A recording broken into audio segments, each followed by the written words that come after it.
Present हो, चाहे नाले में, चाहे तालाब में, चाहे कहीं भी, चाहे वो सोलर सॉल्ट के सॉल्यूशन में या कहीं भी, तो उसके अगर हम नंबर ऑफ एटम्स काउंट करते हैं तो यहां पे हम पाते हैं, अब हम इसके मास की बात करते हैं। जैसा कि आप यहां पे देख सकते हो, यहां पे हमारे पास 5 प्लास्टिक के बॉल्स हैं जिसमें हमने अलग अलग कलर्स के पानी या तो ये कहें अलग अलग जगह से लाया हुआ पानी रखा हुआ है।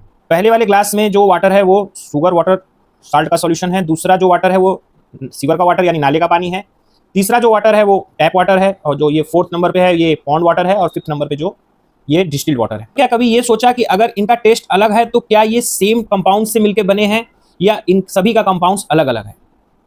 इसी बारे में हमको जोसेफ प्राउस्ट ने अपने लॉ ऑफ कांस्टेंट प्रोपोर्शन में समझाया था, जिसको हम डेफिनिट प्रोपोर्शन के नाम से भी जानते हैं। आखिर में जोसेफ प्राउस्ट ने हमें इस लॉ में क्या बताया था, एक छोटे से कैलकुलेशन से जब हम इसको समझेंगे तो ये कंसेप्ट हमारा बिल्कुल से क्लियर हो जाएगा। तो आइए नेक्स्ट स्लाइड में देखते हैं। जैसा कि हम यहाँ पे देख सकते हैं, जो ये है salt sugar water solution, second number पे जो है वो सीवर वाटर नाली का पानी, तीसरे नंबर पे जो वाटर रखा है वो टैप वाटर, पॉन्ड वाटर और डिस्टिल्ड वाटर। अगर हम इस साल्ट शुगर वाटर सॉल्यूशन का कंपोजिशन देखते हैं तो हम पाते हैं इसमें सुक्रोज प्रेजेंट है यानी चीनी, उसके बाद NaCl साल्ट नमक, और मेन जो कंपाउंड है वो है H2O पानी।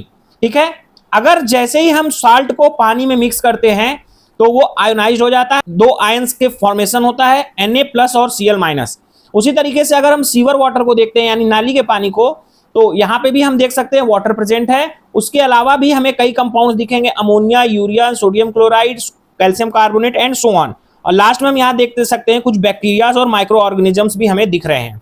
तो फिलहाल हम इन कंपाउंड्स पे फोकस नहीं करेंगे, क्योंकि अगर हम सिर्फ एक कंपाउंड यानी वाटर के बारे में समझ लेंगे तो ये लॉ ऑफ कांस्टेंट प्रोपोर्शन सभी के लिए वैसे ही अप्लाई होगा। अब हम आते हैं टैप वाटर पे। टैप वाटर का जो सबसे पहला और मेन कंपाउंड है वहां पे हम देख सकते हैं वाटर है, और calcium ion, magnesium ion and so on, बहुत सारे यहाँ पे आप कंपाउंड्स प्रेजेंट होते हैं। अब आते हैं पॉन्ड वाटर पे। पॉन्ड वाटर का भी जो मेन कंपाउंड है वो है H2O, और उसके बाद calcium ion, magnesium ion and so on. यहाँ पे भी आप देख सकते हो कुछ माइक्रो ऑर्गेनिजम्स आपको इस पॉन्ड वाटर में देखने को मिलेंगे, जो कि हैं bacteria, अलगाई and protozoa and so on.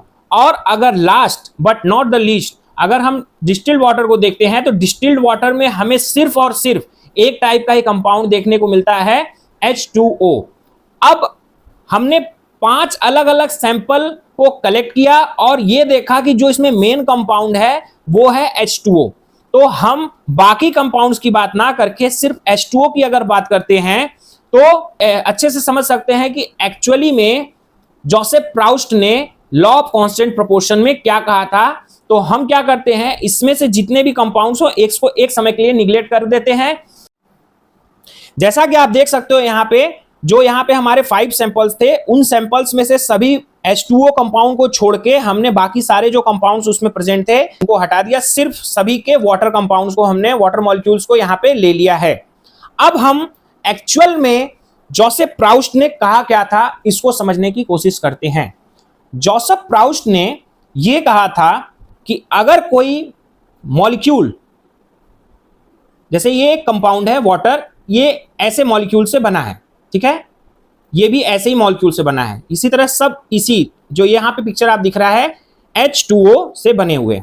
Joseph Proust ने ये कहा था कि अगर कोई कंपाउंड है और वो कंपाउंड कहीं पे भी प्रेजेंट हो, चाहे नाले में चाहे तालाब में, तो उसके मॉलिक्यूल्स हमेशा एक फिक्स्ड रेशियो में ही प्रेजेंट होंगे।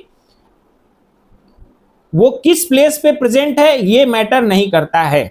आइए हम इसको एक सिंपल से कैलकुलेशन के हेल्प से समझते हैं।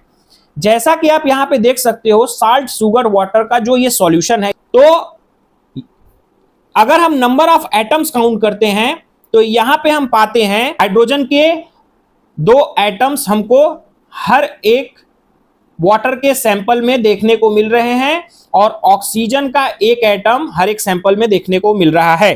तो अगर हम टोटल नंबर ऑफ एटम्स की बात करें तो यहां पे हमें हाइड्रोजन के 2 एटम्स देखने को मिल रहे हैं और ऑक्सीजन के 1। सिमिलरली यहां पे भी सेम वही चीज, हाइड्रोजन के 2 और ऑक्सीजन के 1।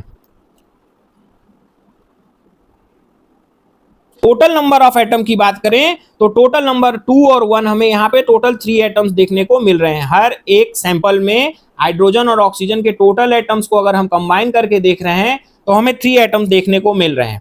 जैसा कि हमने अपने फर्स्ट लॉ जो कि law of conservation of mass में देखा था कि हाइड्रोजन का मास 1 एटॉमिक की यूनिट होता है 1U यानी यहाँ पे अगर टोटल मास करें तो 1U और 1U ये हो गया 2U प्लस यहाँ पे ऑक्सीजन का होता है 16U।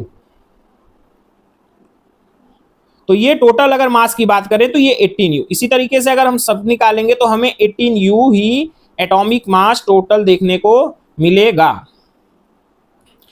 अब अगर हम मास रेशियो निकालते हैं, मास रेशियो क्या होता है, यहां पे हम देख सकते हैं कि दो एलिमेंट्स के एटम्स हैं, हाइड्रोजन के एटम्स हैं और ऑक्सीजन के एटम्स हैं। हाइड्रोजन के एटम का मास जैसा कि हमने यहां देखा है 2U है, और अगर हम ऑक्सीजन एटम के एक एटम का मास देखते हैं तो वो हमें 16U होता है। ठीक है, तो जैसा कि हमने यहाँ पे ऑक्सीजन का मास उसके नीचे लिखा है, हाइड्रोजन का मास, और जब हम इनका रेशियो निकालते हैं तो हमें मिलता है 2 1 जा 2 और 2 8 जा 16, यानी कि हाइड्रोजन और ऑक्सीजन 1:8 के रेशियो में आपस में कंबाइंड होते हैं। अब हम अगर सीवर वाटर के मास रेशियो निकालते हैं तो सेम हमको यहाँ पे भी दो हाइड्रोजन के एटम है यानी 2U और एक ऑक्सीजन का एटम है ये 16U है। तो जब हम इसको डिवाइड करते हैं तो 2 1 जा 2 और 2 8 जा 16 यानी 1:8 हमें यहाँ पे भी मिलता है। सिमिलरली यहाँ पे देखिए, यहाँ दो हाइड्रोजन है तो 2U और एक ऑक्सीजन एटम है तो 16U। तो अगर हम इसका भी रेशियो निकालेंगे तो हमें 1:8 1:8 और 1:8 मिलेगा। तो जोसेफ प्राउस्ट ने यही कहा था कि अगर कोई भी कंपाउंड है तो उसमें जितने एलिमेंट्स के एटम्स कंबाइंड होते हैं वो एक फिक्स रेशियो में ही कंबाइंड होते हैं। ये मैटर नहीं करता कि वो कहाँ से आए हैं, उसका सैंपल कहाँ से कलेक्ट किया गया है, अगर उसमें वो कंपाउंड प्रेजेंट है। जैसे नाले में भी H2O था, वो टैप वाटर भी H2O कंपाउंड था, पॉन्ड वाटर में भी H2O था। तो हर एक कंपाउंड का जब अगर हम मास रेशियो निकालते हैं तो हमें ये देखने को मिलता है कि उनका जो मास रेशियो है वो 1:8 आता है। ठीक, सिर्फ वाटर के कंडीशन में ये लॉ सेटिस्फाई नहीं करता है, बाकी अगर हम किसी भी methane, calcium carbonate, sodium chloride, जितने भी मिलियंस ऑफ कंपाउंड हैं उन सभी में ये लॉ हमको सेटिस्फाई करेगा और हमको ये देखने को मिलेगा कि उनके एटम्स का जो मास रेशियो है, ठीक है, वो हमें कहीं से भी सैंपल लेके आएंगे तो सेम ही देखने को मिलेगा। तो अगर हम अब इस जोसेफ प्राउस्ट ने एक्चुअली में कहा क्या था ये देखना चाहते हैं तो उनका स्टेटमेंट ये था, नो मैटर, ये मायने नहीं रखता है where a compound comes from, कोई भी कंपाउंड कहां से आया है, ठीक है, it always contains the same element, वो हमेशा सेम एलिमेंट कंटेन करता है। अगर वो नाले से आया है तो भी उसके पानी में हमको हाइड्रोजन और ऑक्सीजन के एलिमेंट्स देखने को मिलेगा, टैप वाटर है तो उसमें भी हमें H और O के एलिमेंट्स देखने को मिलेंगे, और वो पॉन्ड का वाटर है तो वहां पे भी हमें हाइड्रोजन और ऑक्सीजन के एलिमेंट देखने को मिलेगा। और दूसरा स्टेटमेंट ये था कि उन जो एलिमेंट्स हैं, जो दो उन कंपाउंड्स के एलिमेंट्स हैं, उनका जब हम मास का रेशियो निकालते हैं तो वो हमें हमेशा फिक्स्ड मिलता है। जैसा कि हमने देखा था हर केस में हमको 1:8 1:8 1:8 मिला था। अब इसका इजी मीनिंग देखते हैं। वाटर कंपाउंड का एग्जांपल लेते हैं तो हम ये देखते हैं, water will always made up of 2 part of hydrogen and 1 part of oxygen, that is 2 part of oxygen means 2 ग्राम पर मोल, इसका मास 2 ग्राम पर मोल, और अगर ऑक्सीजन की बात करें तो 16 ग्राम पर मोल। और जब हम इनके मास को डिवाइड करते हैं यानी इनका मास रेशियो निकालते हैं, मास रेशियो 2 1 जा 2 2 8 जा 16, तो सभी केस में हमको वही सेम चीज देखने को मिलता है जो कि 1:8, जैसा कि हमने पिछले स्लाइड में देखा था। क्यों हमको पढ़ना चाहिए? आइडेंटिफाइंग अननोन कंपाउंड्स, अगर हमें रिएक्टेंट्स पता है लेकिन हमें कोई कंपाउंड मिसिंग है कि आखिर यहाँ पे कौन सा कंपाउंड मिलेगा, साइंटिस्ट लोग अगर प्रिडिक्ट करते हैं कि कौन सा कंपाउंड एक्चुअली वहां पे होगा, तो वो इजिली इस लॉ से आइडेंटिफाई उस कंपाउंड को कर सकते हैं। उम्मीद करता हूं आपको ये लेक्चर पसंद में आया होगा, और पसंद आया होगा तो चैनल को लाइक करें, शेयर करें और अपने दोस्तों तक ज़्यादा से ज़्यादा तक पहुंचाएं, जिससे वो खुद भी चीज़ों को देखकर समझकर सीख सकें। और चैनल में बने रहने के लिए धन्यवाद। जय हिंद, जय भारत।